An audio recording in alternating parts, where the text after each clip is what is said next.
দিগন্ত টিভির পক্ষ থেকে সবাইকে স্বাগতম জানাচ্ছি। আমি যেখানে দাঁড়িয়েছি চট্টগ্রাম পাহাড়তলী 13 নম্বর ওয়ার্ড ভেটেরিনারি সায়েন্স বিশ্ববিদ্যালয়ের ভিতরে আপনারা দেখতে পাচ্ছেন এখানে যে জানাজাটা হচ্ছে সেটি হচ্ছে একটি মহিলার জানাজার।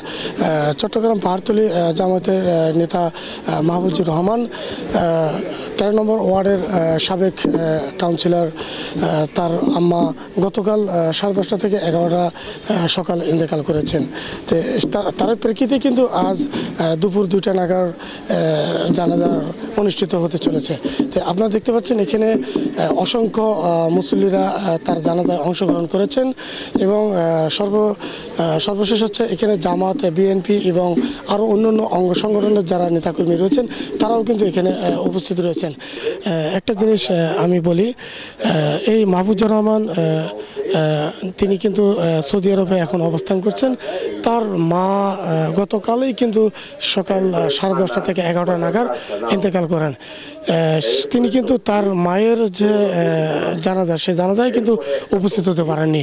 তো এমনটা কিন্তু এখানে তার আত্মীয় স্বজন যারা রয়েছেন এবং জামাতে যারা সিনিয়র নেতাকর্মী রয়েছেন তারাও কিন্তু আমাদেরকে জানিয়েছেন।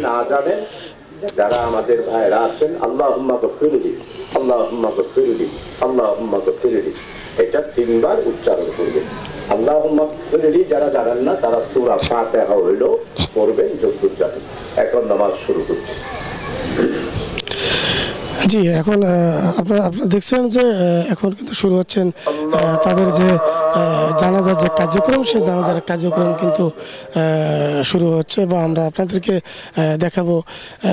যিনি জামাতের সাবেক মাহবুজুর রহমান, তিনি একজন এই পাহাড়তলী 13 ওয়ার্ডের সাবেক কাউন্সিলর ছিলেন এবং এই আওয়ামী লীগ সরকার আমলেই কিন্তু তাকে মামলা হামলা দিয়ে তাকে দেশ ত্যাগ করতে বাধ্য করেন, কিন্তু তিনি তার মায়ের যে জানাজার আছেন সেই জানাজারে কিন্তু অংশগ্রহণ করতে পারেনি। তো তার আমরা যতটুকু জানতে পেরেছি তার পাসপোর্টের একটু সমস্যা ত্রুটি থাকাকালীনই কিন্তু সে উপস্থিত হতে পারেনি। দর্শক আপনারা দেখছেন এখানে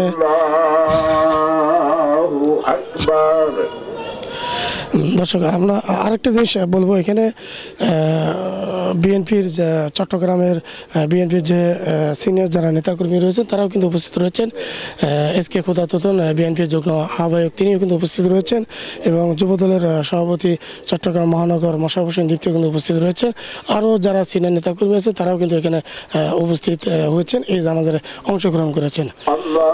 তো এই ছিল আমার কাছে সর্বশেষ খবর। আব্দুল আজিজ, দিগন্ত টিভি, চট্টগ্রাম।